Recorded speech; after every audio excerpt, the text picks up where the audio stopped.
There is a legend of a man who forged a nation. There's only one way for Qin to survive, and that is to conquer! The legend says he was a great warrior and a ruthless tyrant.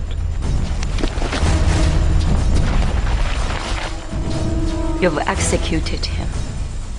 No, not yet. But he was also driven by an obsession to build the greatest nation on earth. The vision drove him to insanity. Here I am! Oh, heaven! But the vision became China. And he was its first emperor.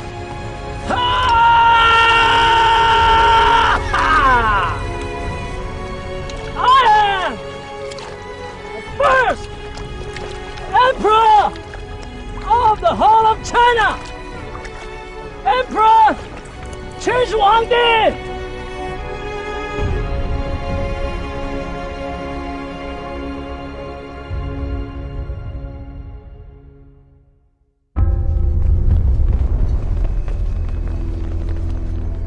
When the first emperor was laid to rest, the legend says that he was the most powerful man on earth.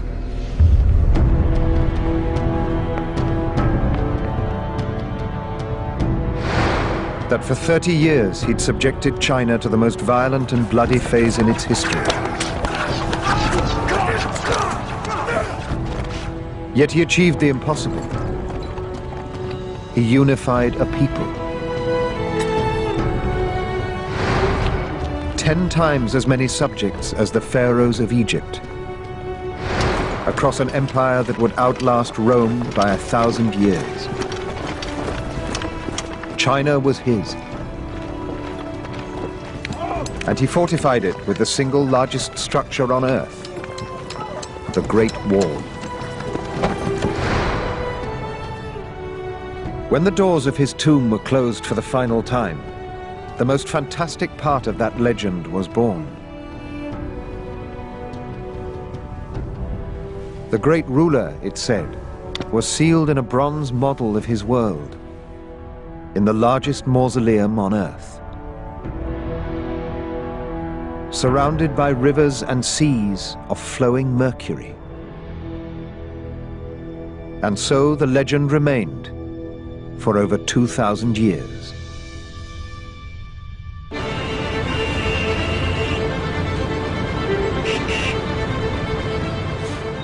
China began, it is said, with its first emperor.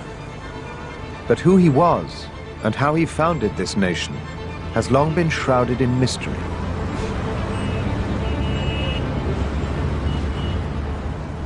For 2 millennia, the only detailed information came from a single written history compiled 100 years after his death. The Shi Ji, the records of the grand historian Sima Qian, the foundation of the legend.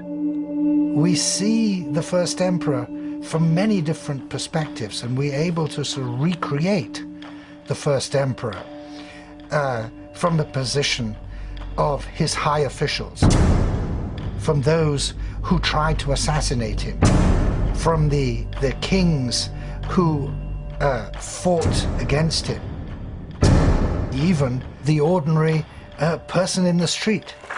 It's an entire world that Sima Qian has recreated for us.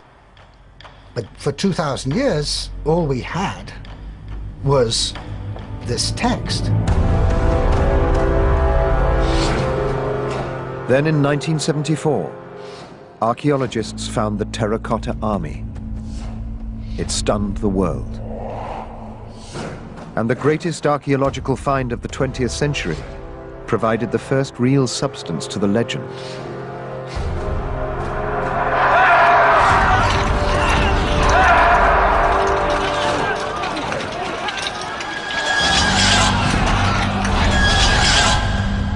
Its scale is unprecedented.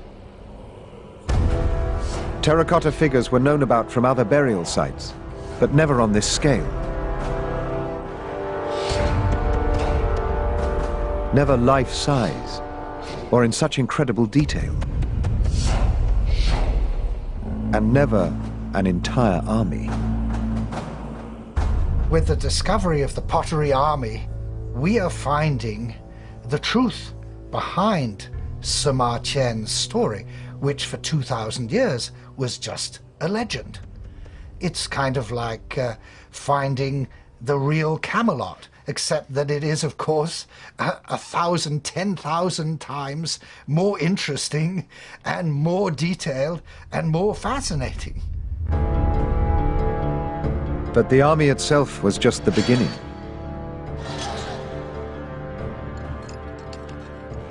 The researchers have so far uncovered over 180 separate pits, and they're still digging.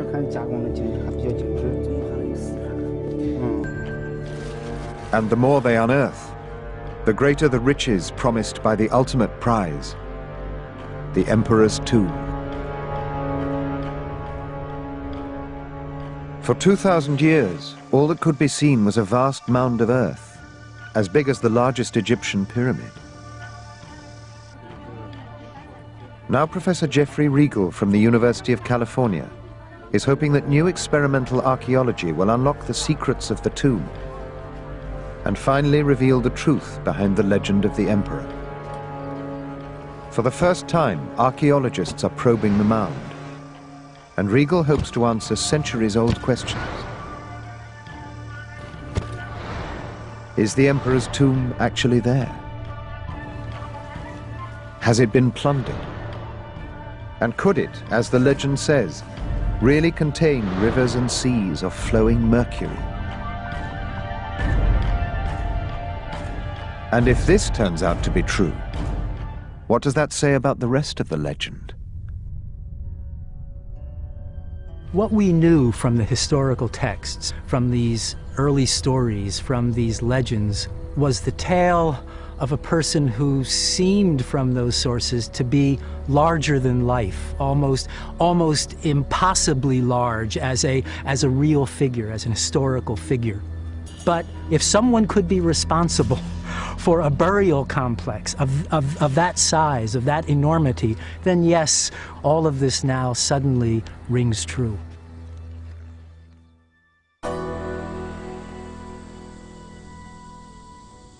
The future emperor becomes king of the western Chinese state of Qin. And the omens aren't good. The previous king of Qin has lasted just 3 years.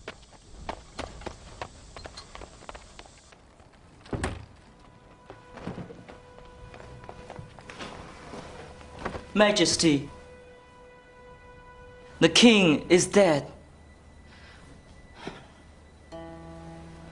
Long live the king! King Ying-jian is barely 13 years old. And the sharks begin to circle, hungry for power. My dear boy, I'm so sorry.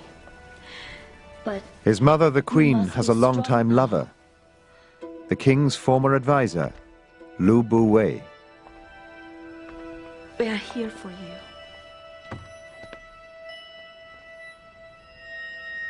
Majesty, it would be my honor to serve you as Prime Minister. Majesty. Let's not talk about these things tonight. But you should confirm Uncle Lu Bu-wei as your Prime Minister as soon as you can. We all think it's for the best.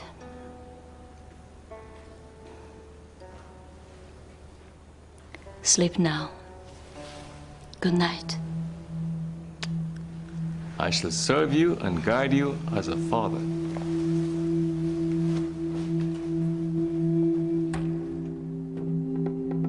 For Lu Bu-wei, this is the perfect opportunity to finally get his hands on the reins of state.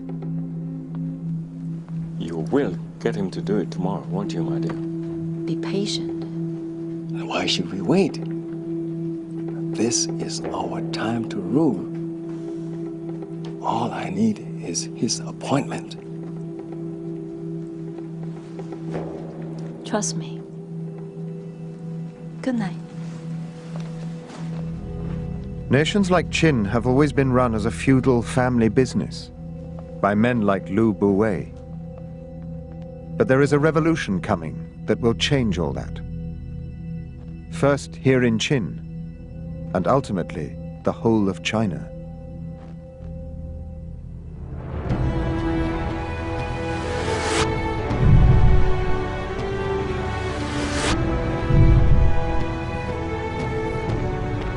The revolution will be led by a young scholar named Li Se. Just months after Ying Jian becomes king, Li Se arrives at his court looking for a job.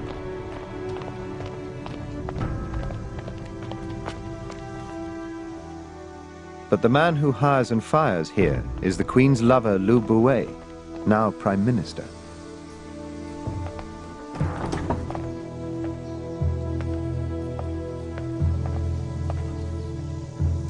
Impressed by Li Se's obvious ambition, he is quick to take him onto his staff.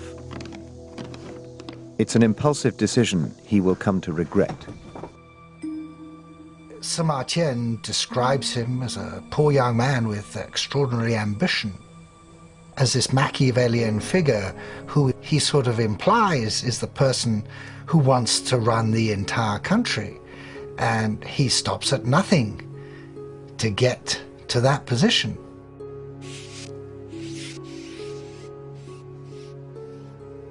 I never expected rats in a royal palace. But then, why not? Drawn by the chance of an easy meal, conditioned by fear, control the food and the fear, and you control the rat.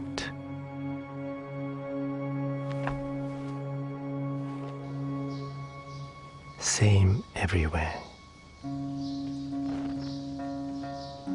Prime Minister Lu Buwei allows Li Se an audience with the young king, without bothering to be present. We are the strongest state within the seas. By taking advantage of our own strengths and the weaknesses of our enemies. Surely, with the power Qin has at its disposal, it would be possible to completely wipe out the feudal lords, uniting the whole world under one rule. This kind of opportunity, sire, only comes once in 10,000 years. Yet destiny rarely ever creates a man great enough to take advantage. But I believe the great ruler is you, Majesty, and the time is now. Li Se awakens in Ying Jian a realization that real power is his. He just needs the courage and the vision to use it.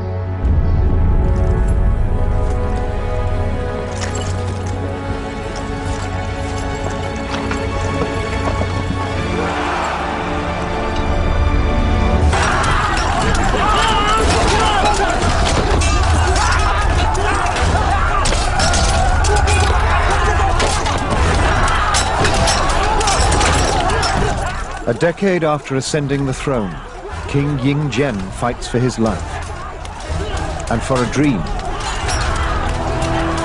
to forge a new nation, China.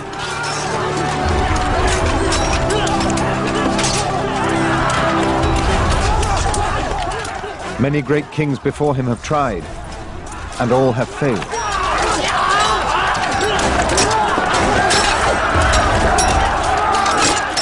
But this time will be different.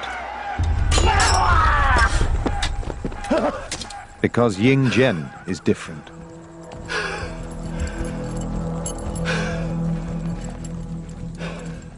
The youngest king to lead his nation into war. He is its greatest warrior. A visionary leader burning with ambition.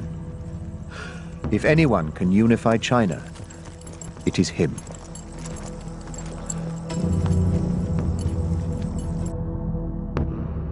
Ancient China is made up of 7 warring states. 6 of the 7 have been weakened by endless warfare, while 1 continues to grow at their expense. The state of Qin.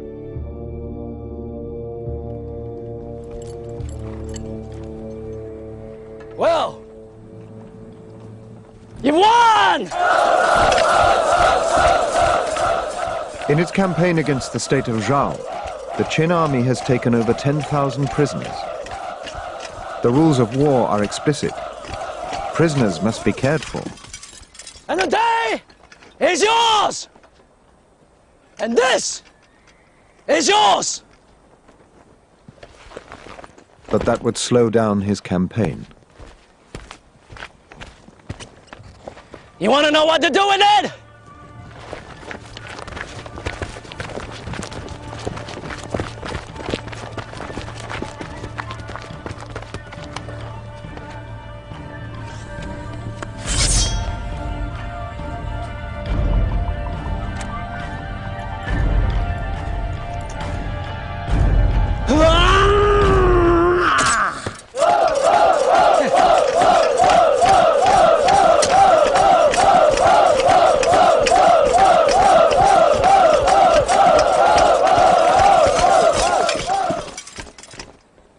There's only one way to treat weakness, and that is to exploit it. There's only one way for Qin to survive, and that is to conquer!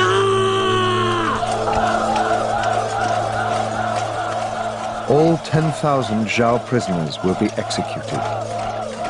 And Ying Zhen defines his quest for empire. Bloody, utterly ruthless, and totally dependent on the army. For 2,000 years, no one had any idea what that army was really like. Yet now it can be seen, frozen in time.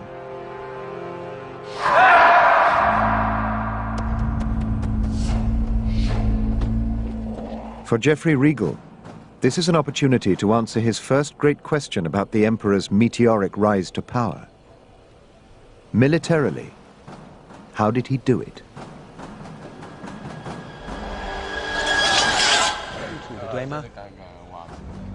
Joining Regal is Dr. Yuan, who has devoted his entire career to understanding these enigmatic figures and the military power of the first emperor. 1978年就开始画了，排列的，相间排列。这个呢，总共是38路纵队的。对呀。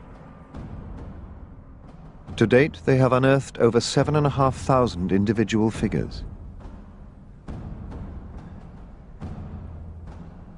And in all respects, except living flesh and blood, these were real soldiers. The people who made these figures and arranged them were following real military procedures. So this really represents what the Qin army looked like. This gives us an idea of Qin military formation and the way in which the Qin army was actually put into the field. The big surprise was that the front 3 lines were highly mobile infantry. It appears these were the Emperor's shock troops. Behind them came the heavy infantry, who in turn were supported by columns of chariots. And sweeping up behind, a fast-moving cavalry. But it's not just the precision of the army's formation that has astonished the researchers. It's the weapons they carried.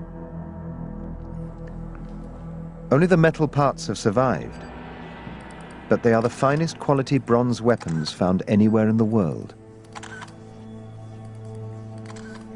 One of the most incredible finds is a sword, perfectly preserved after 2,000 years in the ground. This notch here in the sword shows us that this is a sword that was actually used. This was a sword that was wielded by an actual soldier. Professor Yuan has explained to me that this remarkable weapon is longer than any sword that existed before the Qin dynasty started to make these, significantly longer. Qin armorers managed to perfect the art of bronze making, to give their soldiers on the battlefield 30% extra reach and cutting power in close-quarter combat.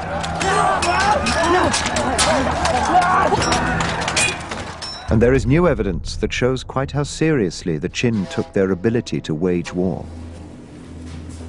Oh, a Qin halberd, part of the bronze assembly at the top of the halberd. 这个有文字吗？你看文字啊，这是什么？很长的文字。很长的文字，这个是什么文字吗？5年，相邦吕不韦造。This has an inscription. What it says is that in the 5th year of the King of Qin's reign, the Prime Minister of State, Liu Buwei, had this halberd made. That's a guarantee of its quality, I suppose, and that it was made to a standard, so that he himself was being held accountable for the effectiveness of the weapons that the soldiers were carrying into battle.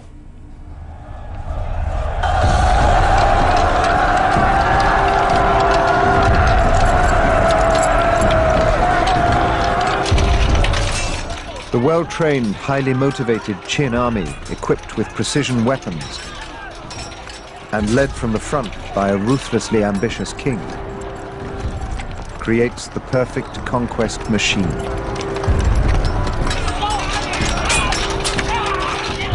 Within 7 years, Yingzhen captures 13 cities from the state of Han, a further 20 cities from other states, and repels a combined force intent on stopping him in his track.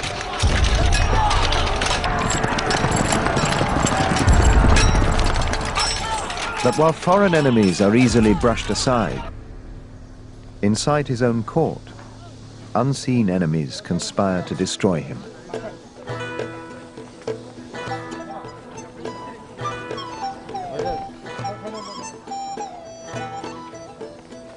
The official history records Yingzhen's coming of age as the defining moment, with the entire court assembled in celebration.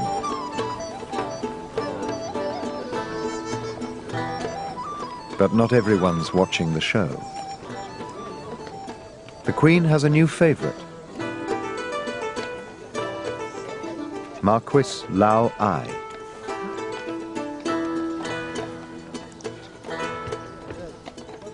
In the eyes of the court, Lao Ai is a eunuch, which is an odd choice of companion for a woman with a history of important lovers. But Lao Ai is no eunuch. He has fathered 2 sons by the Queen, who have been raised in secret. And he intends to place one of them on the throne.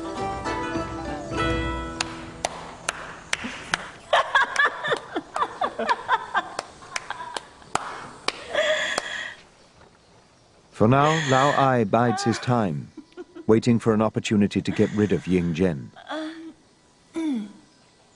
He can afford to be patient. His boys are still young.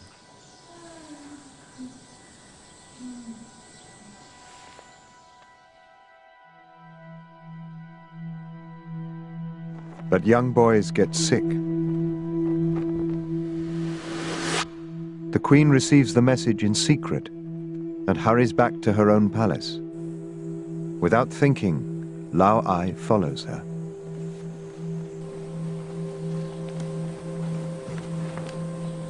Well?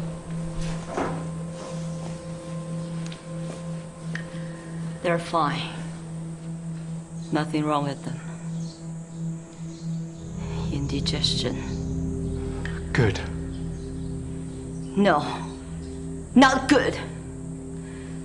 In fact, very, very far from good. Fools, idiots, all of them! You are more stupid than them all! The Queen's palace is well outside the royal court, but increasingly within range of its many ears. thought they'd been poisoned or something. I was concerned like you. They're my boys. Well, we'll just see that then, shall we? King Ying-Zhen's spies are expected to pass back every crumb of information from every source, even the royal family. Sorry. They're everything to me. You're everything to me. I'll do anything to keep them safe, to keep you all safe. That's not enough, though, is it, Lao Lai? Not now. Not after this.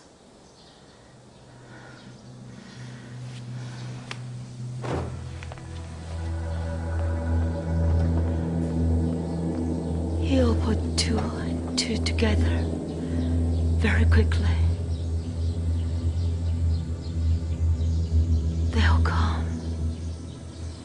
They'll come.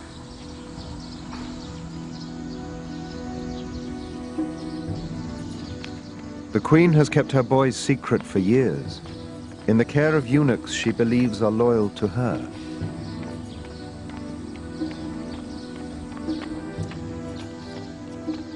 But loyalties change quickly.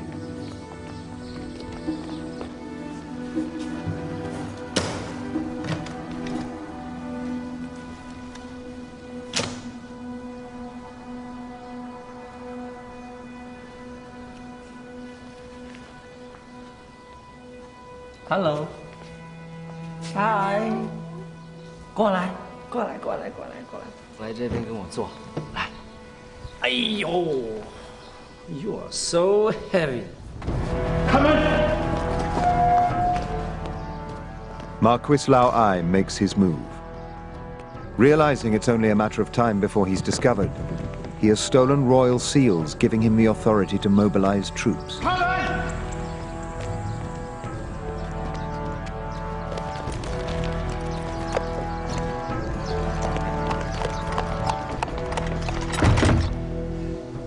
So you think you'll make a good king?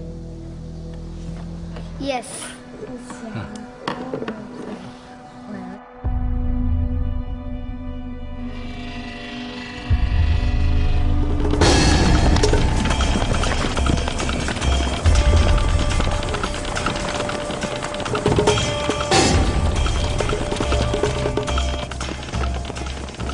District forces under Lao Ai's command approach the palace.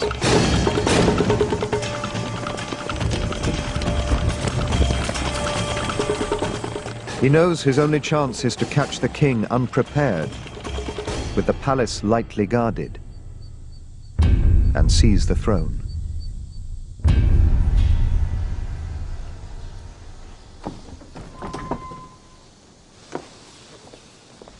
Palace security is the responsibility of Prime Minister Liu Buwei, and he has just discovered Lao Ai's real intentions. What is it? The royal seals are missing, Majesty. The ones used by military commanders. I strongly recommend that we put all palace and regional forces on high alert. Really?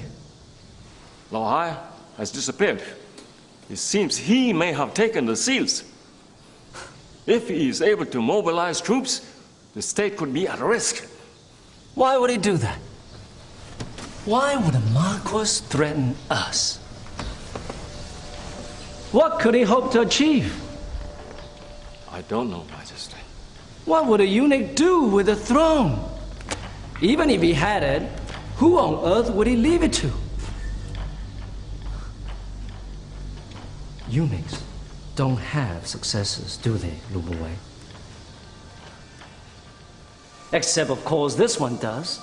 2 pretenders to the throne, courtesy of my mother. Some eunuch. I thought years ago he was castrated on your orders, I believe. I find the man responsible if I were you and have words with him.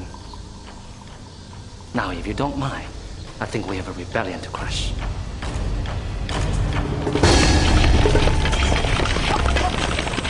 Lao Ai's forces meet no resistance as they approach the palace. Until it's too late to withdraw, and they advance straight into a trap.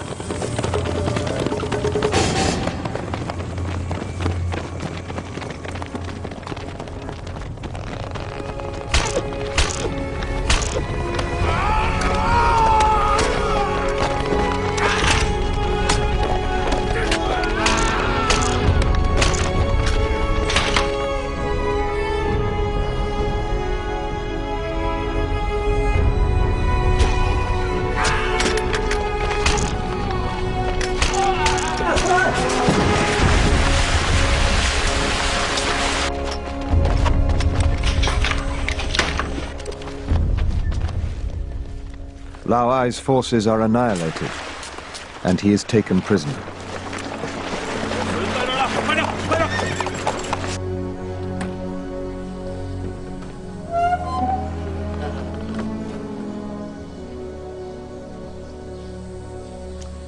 He said he did it for you. You've executed him. No, not yet. But I think you should come and say goodbye to Amherst Mr. Lau before we take care of him. I'm not going to let my boys say that. Of course not, Mama. Just you. The boys, they can stay. Come, Mama.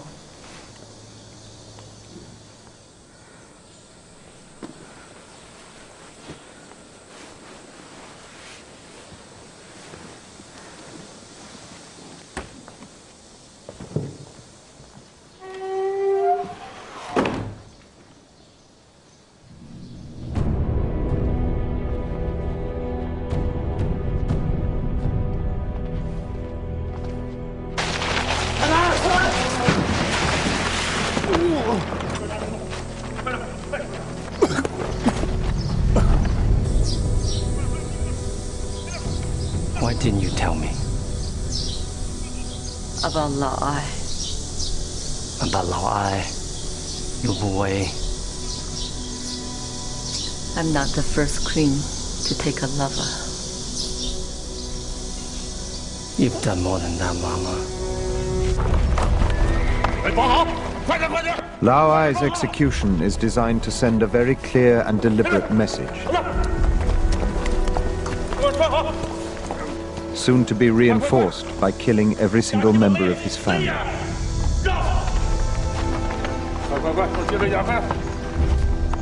Starting with the most dangerous.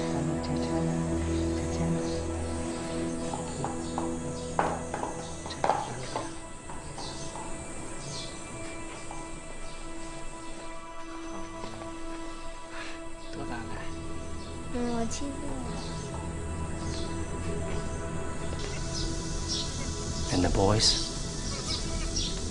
Lao Ai knew you see them as a threat. They are not. Not now.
孩子。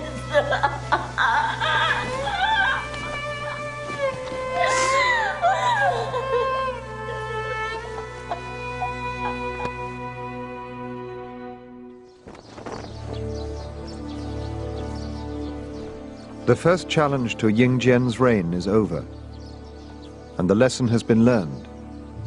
Ruthless control becomes the standard treatment for all, including his own family. His mother has conspired against him, and her sons have paid the price. Now Ying Jian is about to add his prime minister to his long list of victims. Lu Buwei is under sentence of death for failing to protect his king. A failure made more painful by the knowledge that the king is in fact his own son.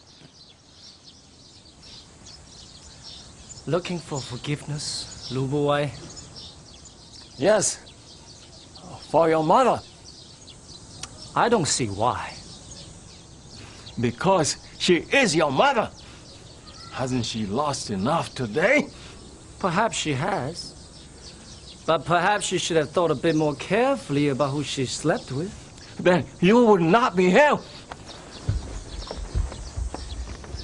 How dare you speak to me like that? As any father would dare speak to his son. To tell him the truth. I was never a willing part of this, neither was she. We were both foolish. But I can forgive her. Can you forgive us? I can. And will do what is right for the King of Qin. If I choose to show mercy, then it is only the judgment of a ruler. Nothing more.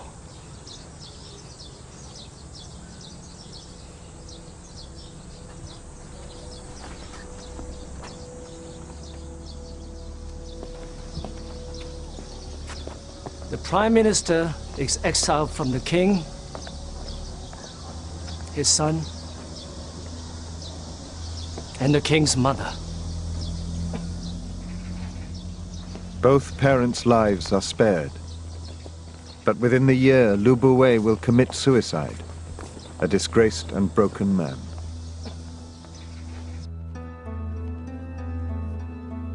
Waiting in the wings, his own protege, Li Su.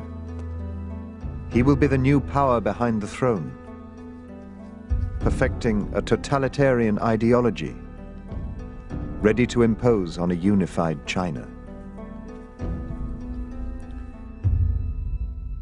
By 227 BC, the Qin state has swallowed 3 of the independent states of China, like a silkworm devouring a leaf. Panic spreads ahead of the advancing war machine. The state of Yen is next in the firing line, and they know they will be powerless to resist. A diplomatic mission is sent to the Qin court. Its aim? To halt the advancing bandwagon in its tracks. They bring peace offerings to King Ying Jian. The first is a map of Qin's conquests, guaranteed to flatter the king. The other gift is the head of a renegade Qin general, returned as a sign that Yen will not harbor Qin's enemies. But the men carrying them are no diplomats. They are professional assassins, and neither expects to return from the mission.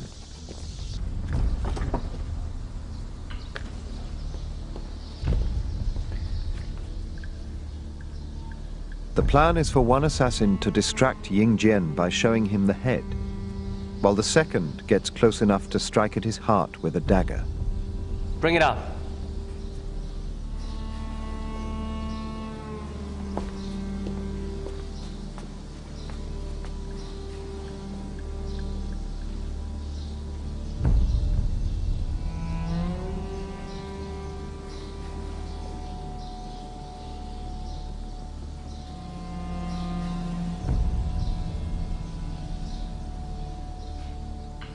It happens all the time. Stage fright. Bring me his gift and let him wait outside.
Since Lao Ai's attempted coup, Ying Jian's greatest fear is betrayal and assassination.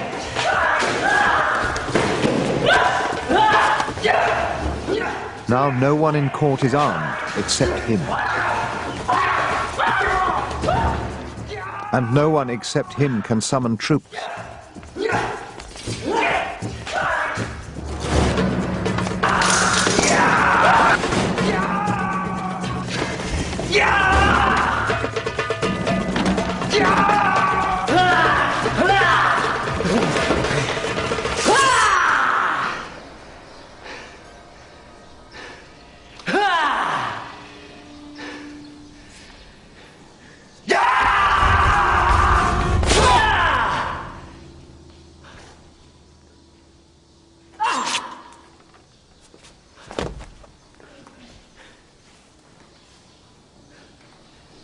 Ying Jian's new security system has failed. The great conqueror, the invincible king, was inches from death. And he knows it. Where are you? Where? A bunch of hellish chickens? Farmers?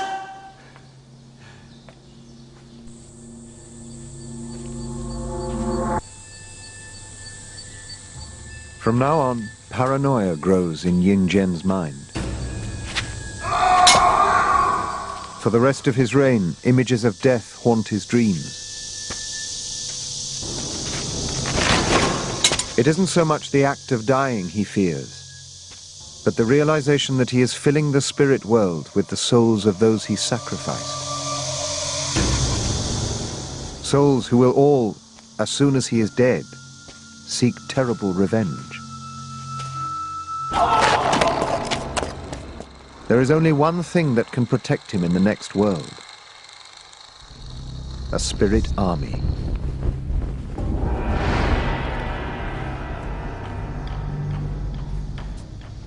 Since the moment he became king, Ying Jian has planned for his own death. A tomb is being constructed, which by tradition will contain replicas of his most precious possessions, including his army.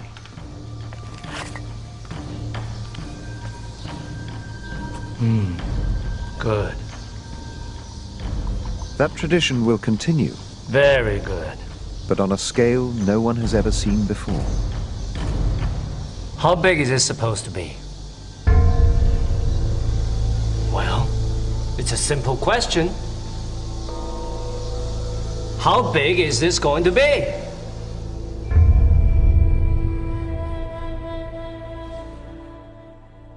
One of the most incredible aspects of the terracotta army is size. Not just the army itself, but every member of it. Each figure measures nearly 2 meters tall, an army of giants by the standards of the time. Chinese kings were known to bury miniature terracotta soldiers as spirit guards for the afterlife. Never a full-sized army with state-of-the-art weapons. He felt that in death, that the spirits of his enemies might actually attempt to attack him, and so he needed a spirit army. These clay soldiers whose very substance would last forever, he would need them in order to protect him from these spiritual enemies that he'd had before. But it seems even the terracotta army was not enough.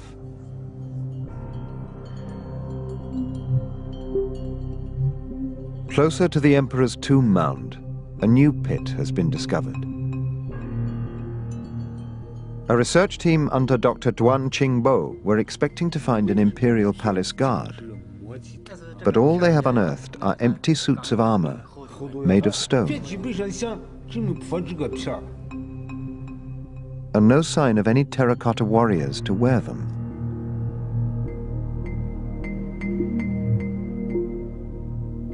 Regal believes the evidence points to an emperor more and more obsessed with death and betrayal. Hey, Duan Qingbo. Oh, 你好。你好，你好。进来怎么样啊？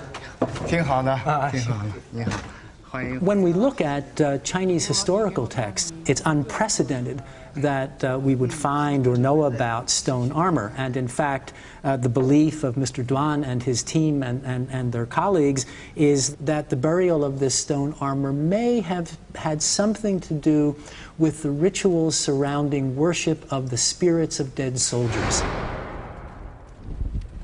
who suffered violent deaths, whose bodies then could not, were torn apart, could not undergo the proper kinds of burial ritual. They didn't have, in the Chinese definition of things, a happy death.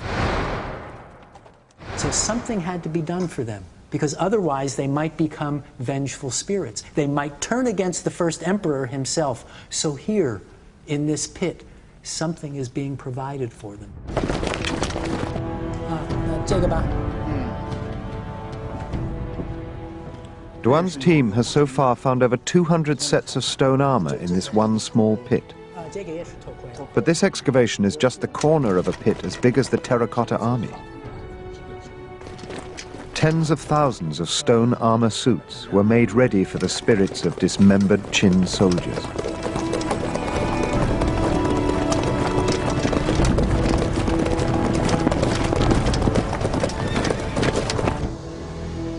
By 223 BC, Ying Zhen stands at the brink of achieving his ultimate dream, the unification of all China. He's taken all but 2 of the 7 warring states, with the largest state of Chu, the last great prize to be claimed. But the conquest machine has stalled.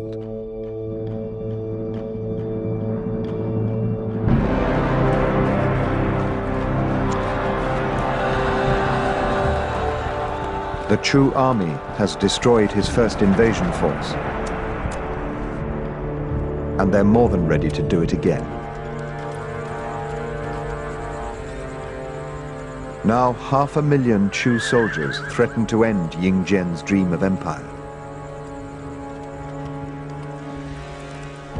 In a desperate bid to overcome them, he commits everything he has. New provisions, better weapons, and 500,000 more men. Now 2 vast forces of equal size face each other, and the fate of China hangs in the balance.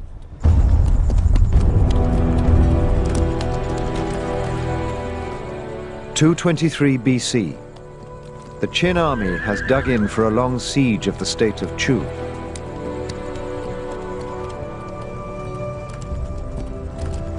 It prompts the Chu generals to reconsider their advanced position. And they decide to withdraw to more defendable lines.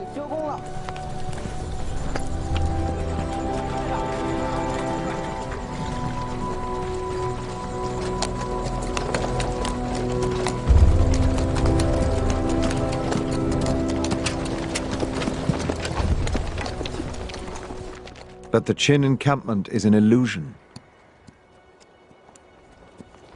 The entire force is primed and ready to move.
The last great obstacle to Ying Jian's imperial dream is finally crushed.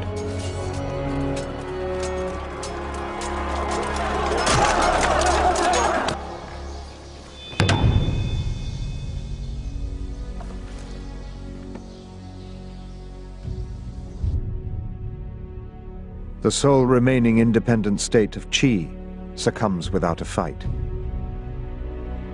By 221 BC, the ultimate prize is won. Qin is now China. His China. At the age of 34, Ying Jian is crowned with a veil of stars, symbolizing the divinity of China's first emperor.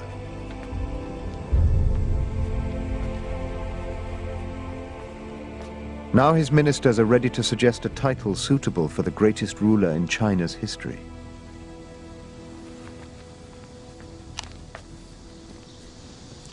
Your Majesty, we, your ministers, have deliberated for many weeks.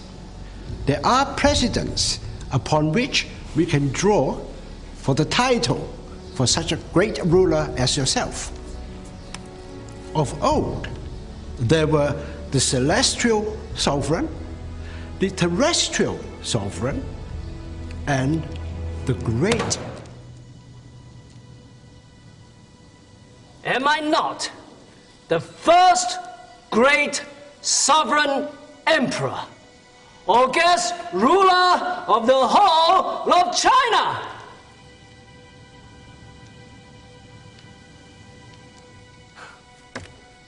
Or am I missing something? Majesty, your vision humbles and inspires us. It shall be so. And my son will be the second divine emperor, and his son the third, and so on to 10,000 generations. Your Majesty. He called himself Qin Shi Huangdi. Literally translated, this means he was the first august god of the Qin. He regarded himself not only as a deified figure, but as an initiator, a creator, someone who was beginning a long lineage. And so, with the help of his chief minister, Li Si, the first emperor, Qin Shi Huang, put in place a system of governance that would long outlast him. Li Si, who arrived as a young scholar the year the emperor came to the throne, has now become the power behind it. For 20 years, he's perfected a system which will totally sweep away China's feudalist past. But not everyone is ready for the revolution. Most illustrious divine august emperor, the feudal lords are destroyed. May we recommend that the sons of the imperial household be established as the new feudal lords. Everyone expects that with unification, the feudal order will continue, with power and privilege taken from the emperor's enemies and given to his family and friends. Your divine purpose. May it please His Majesty to give his consent. But they are in for a shock. Li Su. Only Li Su has correctly read the new political climate, because he created it.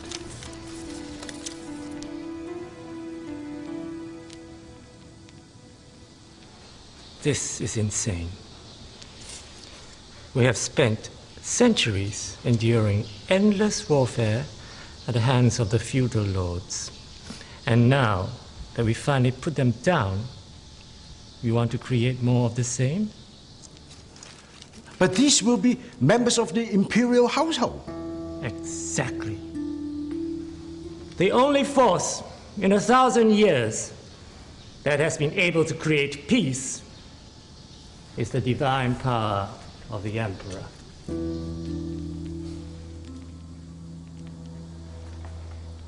To maintain peace, this force must remain undiluted by family ties. There must be no loyalty but to the emperor, and his divine power must be executed in the most efficient way possible through officers who have no other interests except to fulfill his divine order. Without this, the chaos and warfare will return, which, of course, we do not want.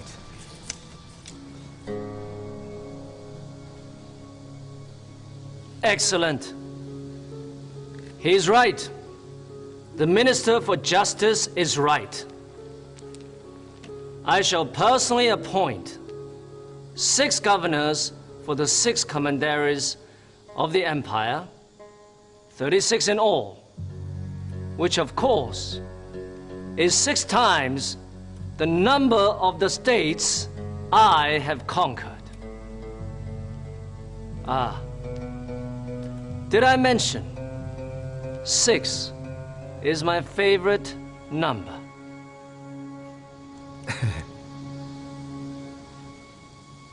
Li Su's totalitarian philosophy is called legalism. And there is evidence that shows how total the power of that new regime became. Professor Roel Sturks has been deciphering a series of legal texts from the tomb of a minor official in the distant reaches of the new empire. The text set down rules that governed every part of every citizen's daily life, and the punishments for transgression.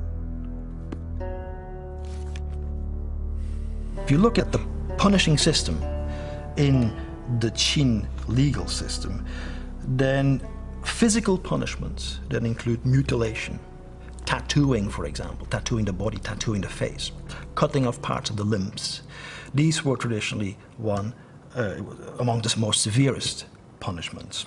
For example, there's one provision here that says if you have 2 people, text says, fornicate, then they ought to be sent off to the market, which is a polite way of saying that they will be beheaded on the market square. So even private life here is part of sort of the tentacles of Qin law, now to be universally applied to everybody who was a subject, of this new world order called the Qin Empire.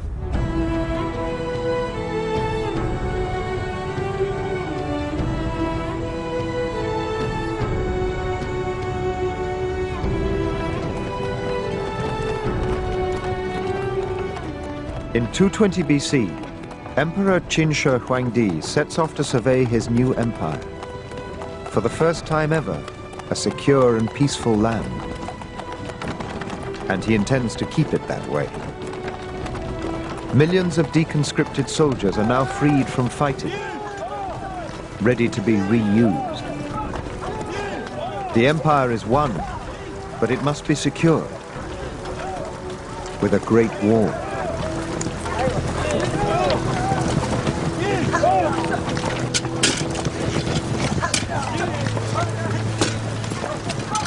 For centuries, the northern edges of civilized China have been ravaged by nomadic tribes.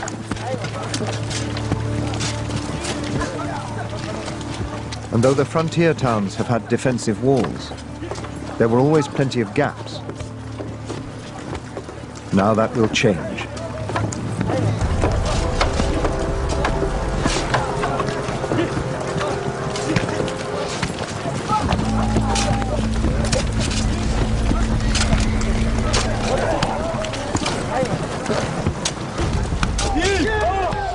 With the major wars over, labor is plentiful, and building begins on the greatest engineering project of the ancient world.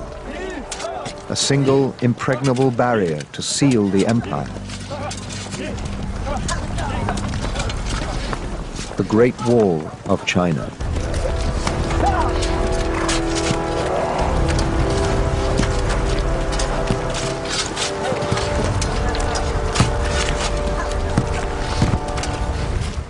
Made of compacted earth, it is 10 meters high and 5,000 kilometers long. At its peak of production, the records say over 1 million people are enslaved to build the Great Wall.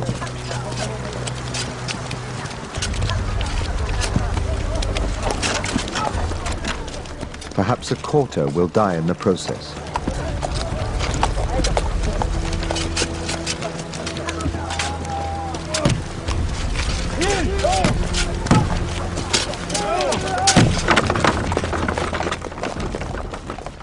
And the emperor's demands on labor keep on growing.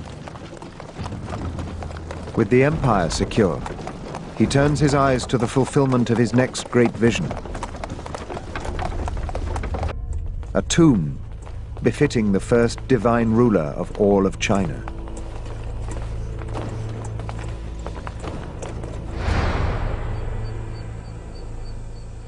Today, all that can be seen is a vast earthen mound, as big as the great Egyptian pyramid at Giza. The first clue to its possible contents was the terracotta army. But that was over a kilometer from the tomb mound.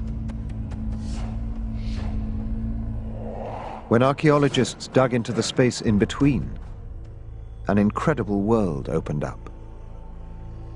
To date, they have found over 180 separate pits, containing so much more than soldiers.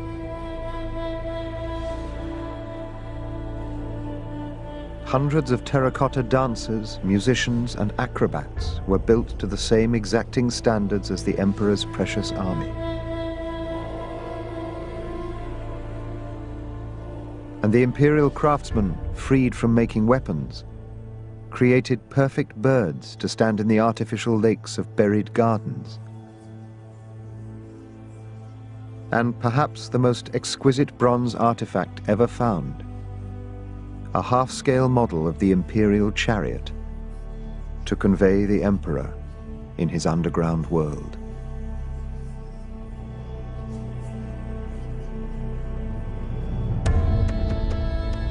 The burial mound, it turns out, is in fact at the center of an enormous necropolis, an above-ground and underground city for the first emperor.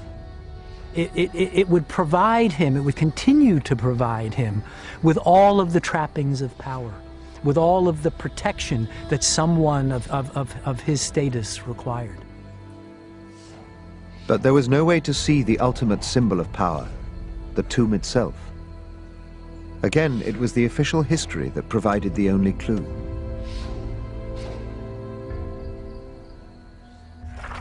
But this time, the account seemed too incredible to take at face value.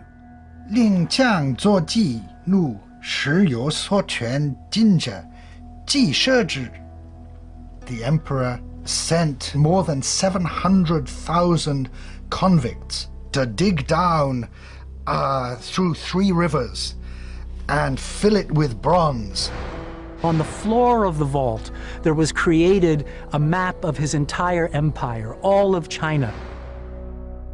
He had artisans stick jewels into the ceiling to represent the sky, the cosmos above.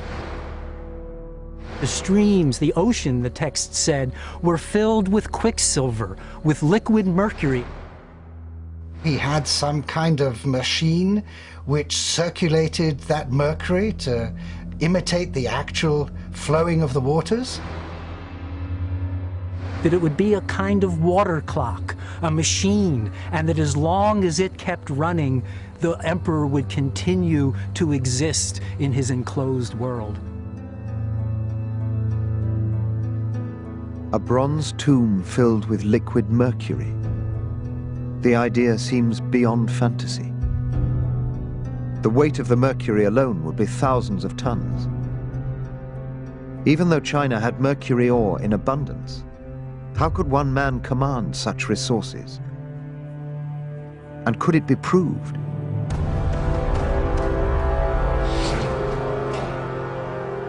The tomb had been sealed for over 2,000 years. But there was a way in.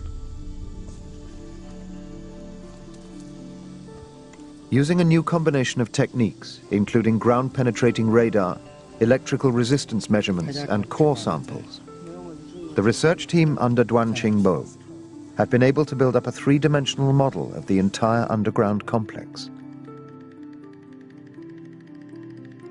Beginning with the outer walls of the necropolis.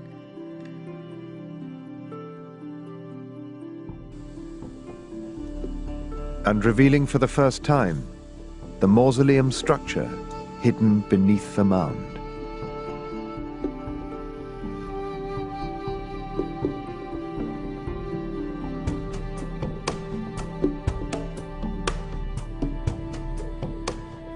The first surprise was that the mausoleum appears as a vast divided pyramid,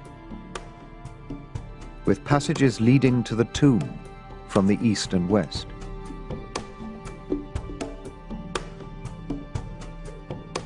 And when they took the all-important readings from beneath the pyramid, they discovered the tomb itself. Seen here as a clearly defined area in blue. A space hermetically sealed for 2,000 years. It measures as big as a football pitch. And though at first the pyramid appeared to be a closed structure covering the tomb, the roof of the tomb was in fact exposed to the sky. Or at least it had been originally, before it was buried beneath thousands of tons of earth.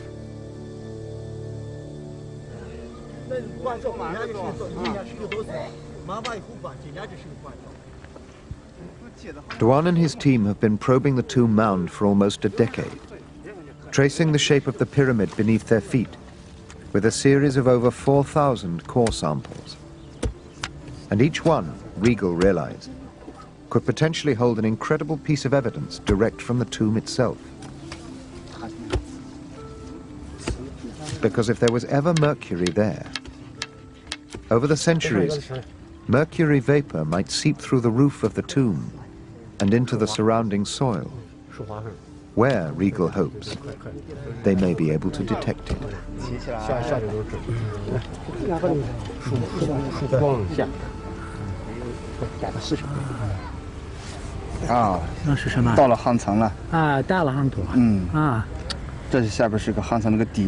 Samples of this sort enable us to see the supporting structure, the rammed earth structure that's supporting the entire mound.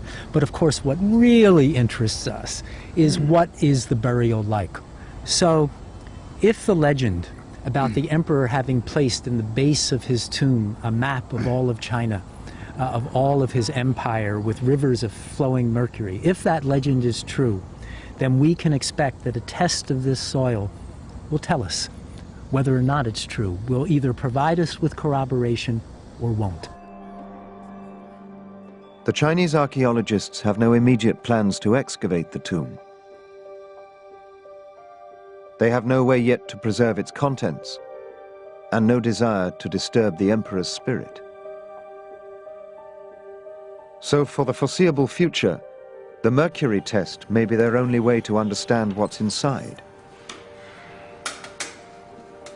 Each of the 4,000 soil samples from the tomb mound has to be individually analyzed for mercury content. That process has been ongoing and is almost complete.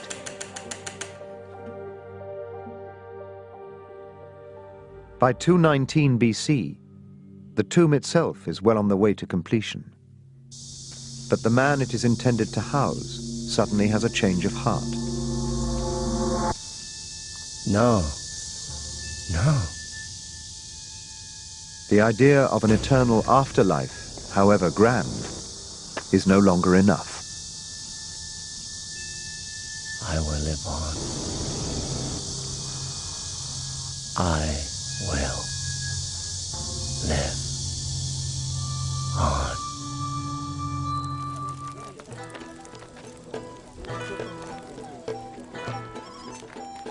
The emperor is once again on the road. He no longer trusts the security of his own court and has started taking practical steps to extend his life.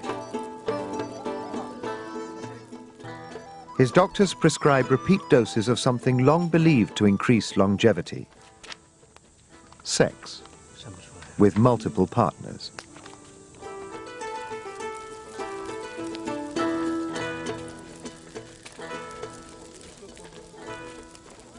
Meanwhile, his new court physician, Zhu Fu, has suggested something more chemical. A substance whose eternal properties are thought ideal for the emperor's tomb. Properties Zhu Fu hopes will keep him out of that tomb indefinitely if consumed. The mystical substance, mercury. Have you got it? Yes, Majesty. Will it work? Majesty, all the world's alchemists agree that mercury is highly indicative of increased longevity. How increased? Sire, as with sex, given the right application, it can help. A lot. How much longer one can expect to live is not guaranteed. And what is?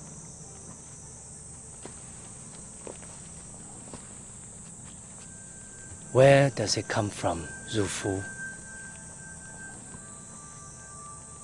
Immortality. Where can it be found? Why do I, the first divine sovereign emperor of the whole of China, not have it? And if I do not have it, who does? Sire, there is a legend of a place where the immortals live. A series of islands called Panglai, where we believe the immortals reside forever. There are two types of elixir, one to restrain the flight of the Hangzhou upon death. Bind them. Majesty? You will go there, find them, and bring them back to me. And then you will personally administer them to me. Majesty. But the whereabouts of the islands are unknown, and I have no means to get there, even if I knew where to go. Give him whatever he needs. Yes, Majesty. This is an imperial mission, and my missions do not fail. No, Majesty. Do you believe me? Yes, Majesty. Go. Zhu Fu is given a small army of his own with which to conquer death. Thousands of young men and women are conscripted to help him search for the islands of Penglai.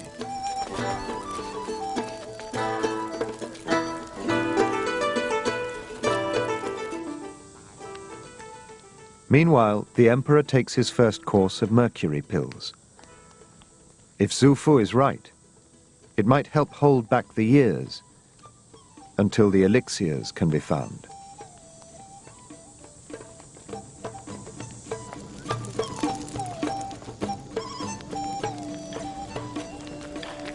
But rulers rarely die of natural causes.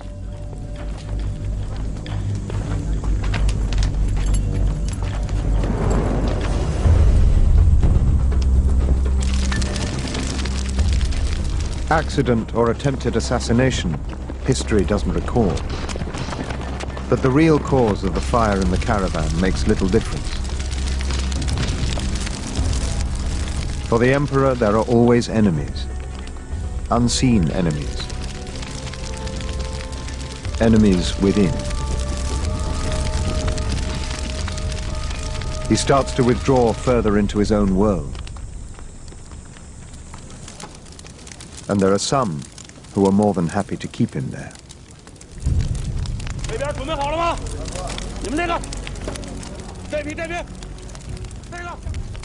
Li Su, now promoted to Prime Minister, has been left free to expand his totalitarian state beyond the mundane rules of life. He decides it is now necessary to control thought.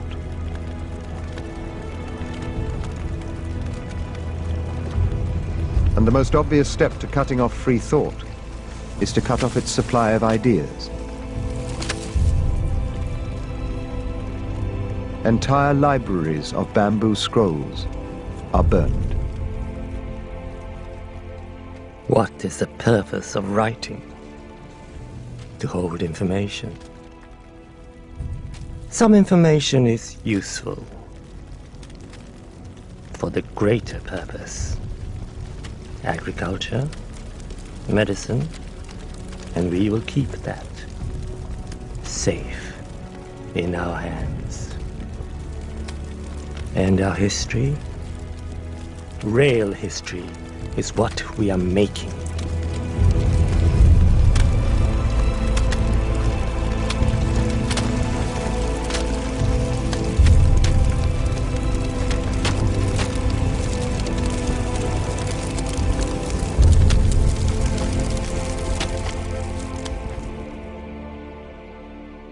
Meanwhile, the emperor's contact with reality is being loosened still further. Aided by his mercury consumption. The dose has got higher over the last 5 years, as his desire for immortality has become more obsessive, and the elixirs have failed to materialize.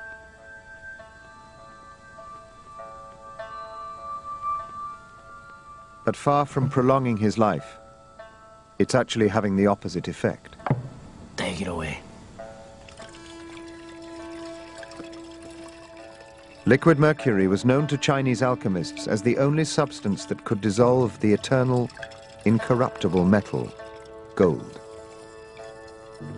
To the ancient mind, it must have seemed like a supernatural substance. There was nothing like it. I mean, the natural inclination is to think it has some power, that maybe if you took it into your body, then it would pass this magical property onto you and even perhaps help you prolong your life. But not in its liquid form. Pure mercury cannot be absorbed by the human body. So the Chinese alchemists made soluble compounds they knew were easily digestible. And this, it is believed, is what the emperor took for years. The more he took it, in whatever form he was taking it, the more dangerous it was going to become. As more and more mercury is absorbed into the body, then it begins to attack the nervous system. So slowly you'll get a slight tremor, and that will get worse and worse. But the damage that's really being done to your body is in the brain. Begin with, you become talkative. Later on, you become slightly aggressive. People became very confrontational. They were obsessed with being watched. But eventually, of course, it becomes total paranoia. This is from Gangju.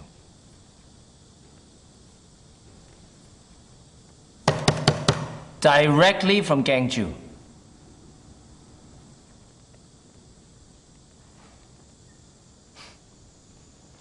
Well, how do they know where I am?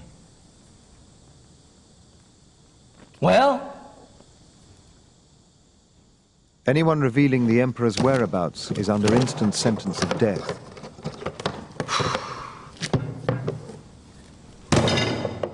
Along with their entire family. Find out who's responsible and have them killed.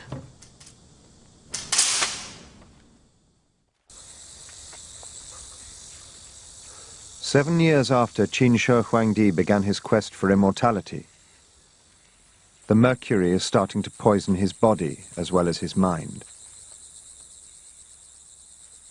Among other things, his kidneys are beginning to fail.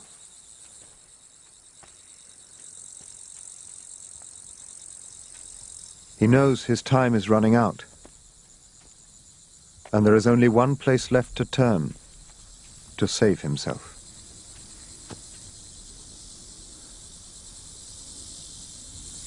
Here I am! Oh heaven! Your divine Son speaks!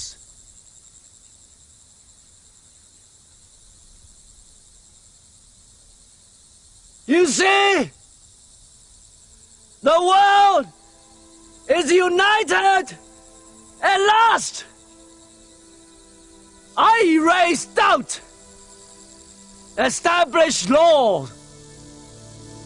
I punish disorder and bring calm to the four corners of the earth. And now, all under the sun and the stars are of one mind. Mine. All guided by one single will. Mine!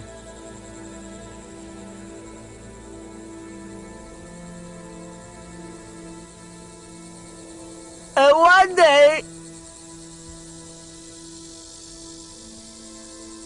I shall be gone.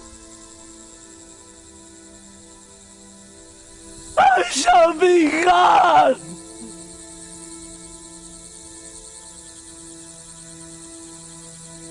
I shall be gone.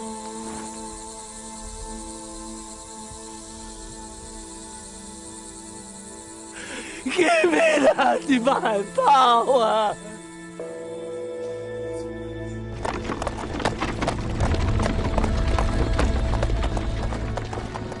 (212 BC), and Qin Shi Huangdi embarks on yet another imperial tour.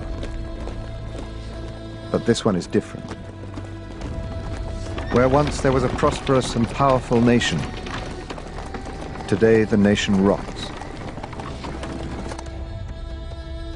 The land is starved of labor for the emperor's great projects. Famine looms, and there's nothing anyone can do.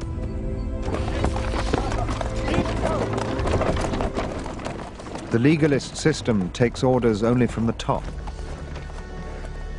And while the emperor was rational, Li Su was ready to implement his vision with ruthless efficiency.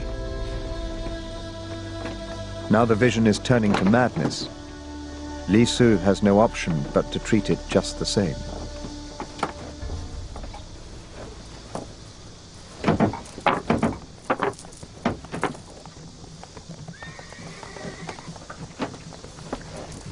Li Su?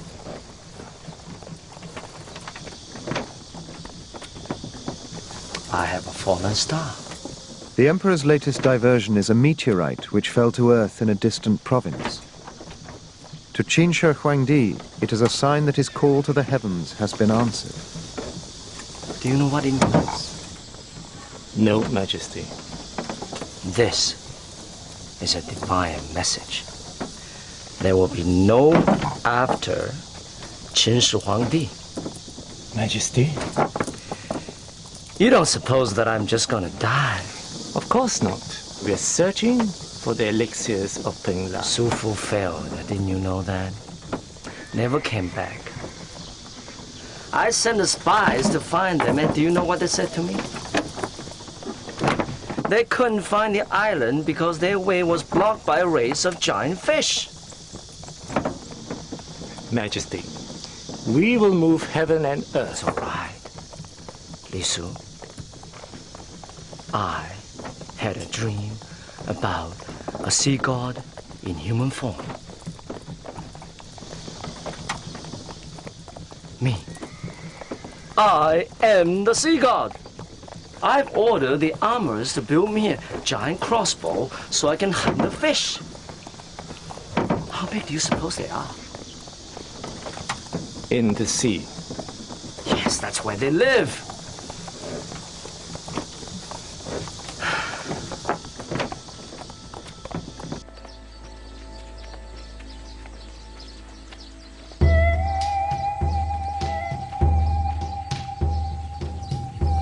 Forward, soldiers.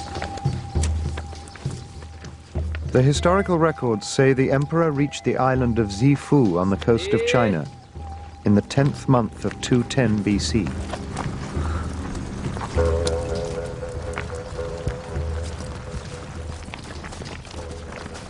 Where he hunted giant fish with a crossbow. That's right.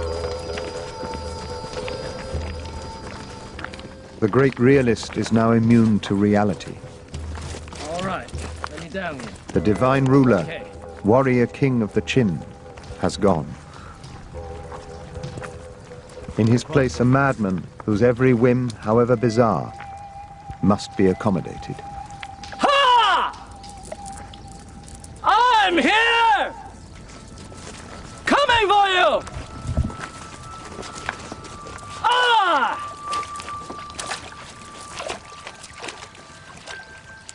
I am the first sovereign emperor of the whole of China! Emperor Qin Huangdi! And now, I command you to let my people pass!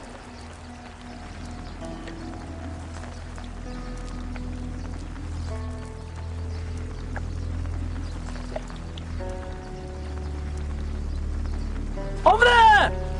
Li Su! Over there! East! East! Steady!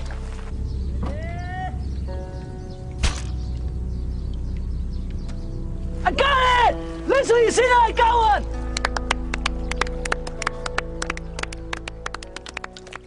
While the emperor plays in a world of his own, his advisors plan what to do with his empire.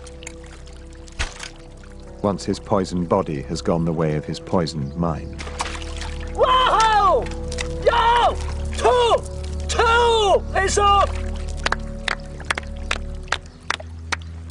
The emperor's eldest son is his natural successor, and he's known to be as strong-willed as his father. With Li Su is a senior eunuch named Chao Ke, and one of the emperor's younger sons, Hu Hai. An altogether different proposition. If we let things proceed by natural order, we'll get another pig-headed maniac. And the system will collapse. And what is so wonderfully natural about that? But there'll be a moment when things can be allowed to change. There always is.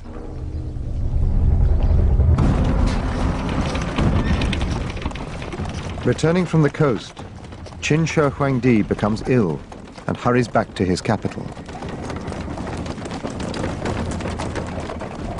He writes to his eldest son, Fu Su, telling him he is to succeed as second emperor.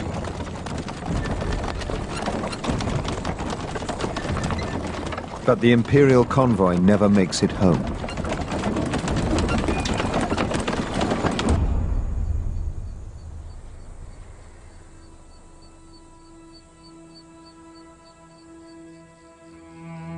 The search for immortality is over.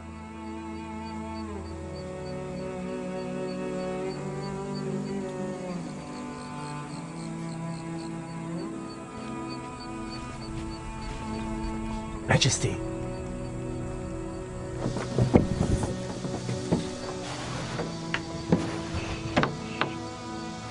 Majesty?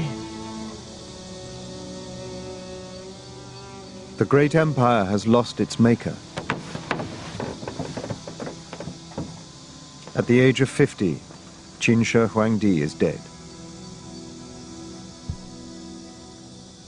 The state is rudderless.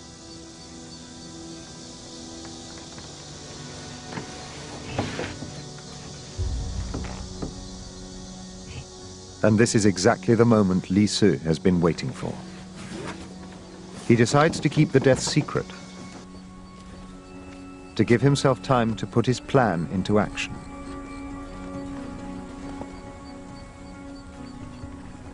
They know the letter to his son was written, but they don't know if it was ever sent.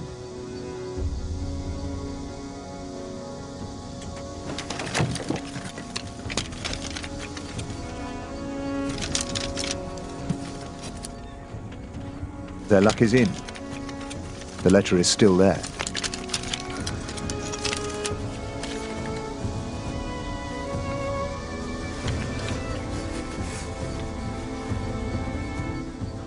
Chao Ke and Li Su are about to change the imperial succession.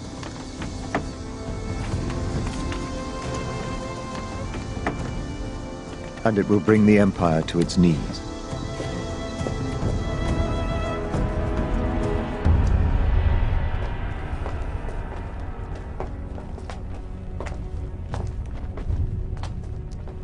The most powerful man on earth has been laid to rest. The last few precious objects are ready to place beside him in the depths of his vast tomb.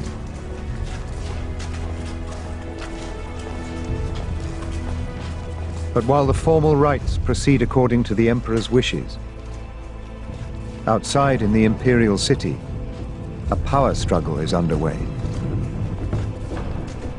From a recently opened pit close to the emperor's tomb comes evidence to suggest that the imperial family was tearing itself apart.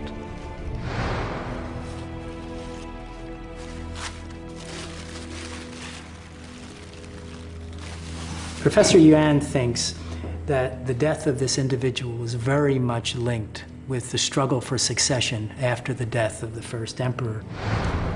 What is remarkable is that there's an arrowhead embedded in the base of the skull, here, behind the ear. It looks as if this is a person who was shot at close range. That means, of course, that this was no accident. This was an assassination.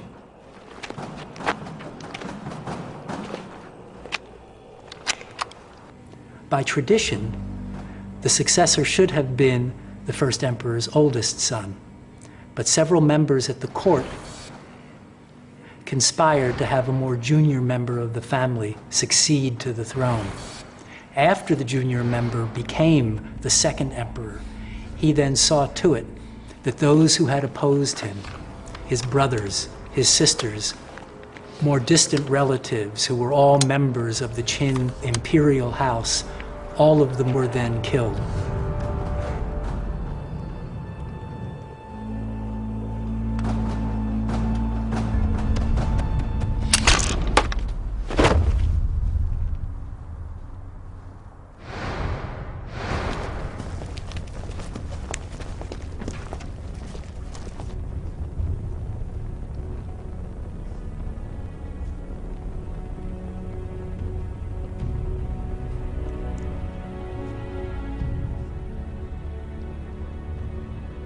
The emperor is ready for his final journey, and he will not go alone.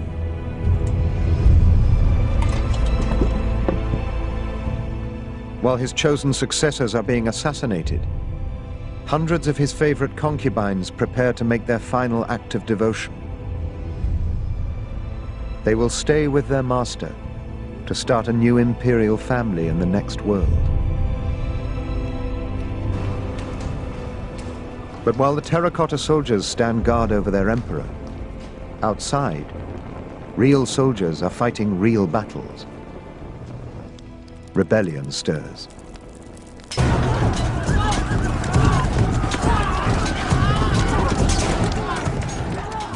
And there is evidence that graphically shows how far that rebellion spread, right into the compound surrounding the emperor's tomb. The stone armor reserved for the emperor's dead soldiers shows clear signs of an intense fire that swept through the burial pits.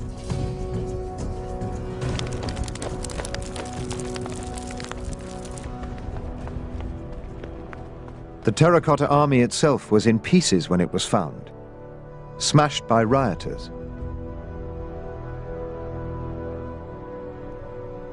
The one area the rebels would never reach is inside the tomb. This is the emperor's final resting place, and he must never be disturbed.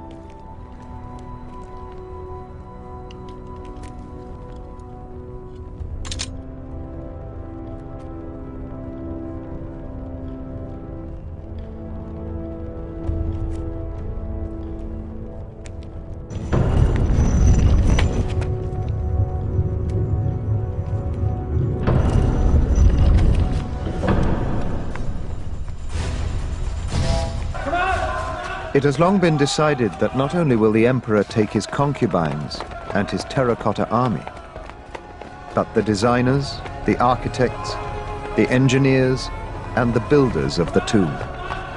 All those who know the way in and out will be forced to stay. Hundreds are sealed inside the tomb, and all its secrets will stay secret. All except one. The legend of the rivers and seas of Mercury.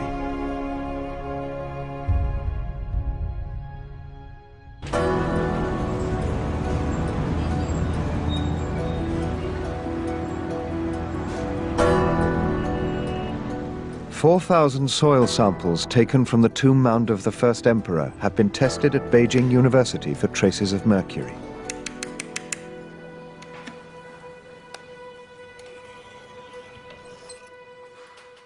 Now Geoffrey Regal is about to see what could be the greatest revelation since the discovery of the terracotta army.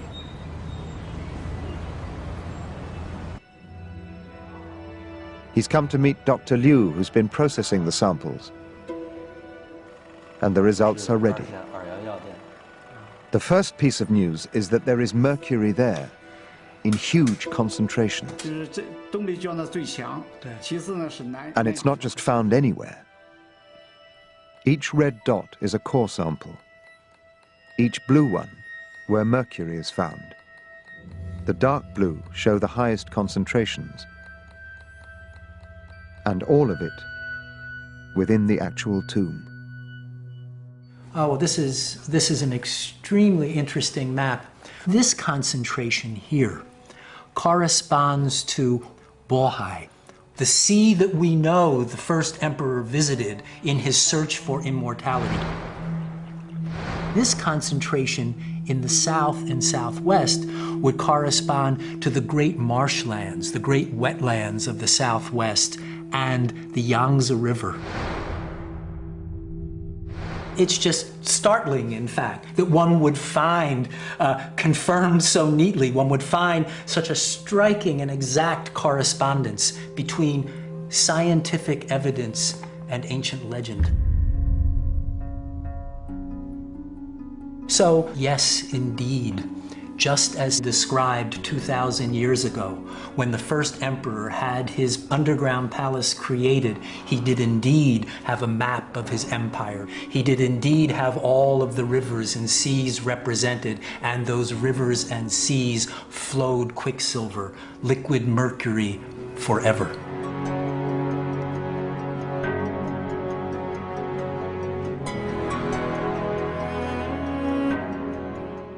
Qin Shi Huangdi left a legacy the like of which has never been seen before or since. A nation unified for the first time, with a single written language that is still being used.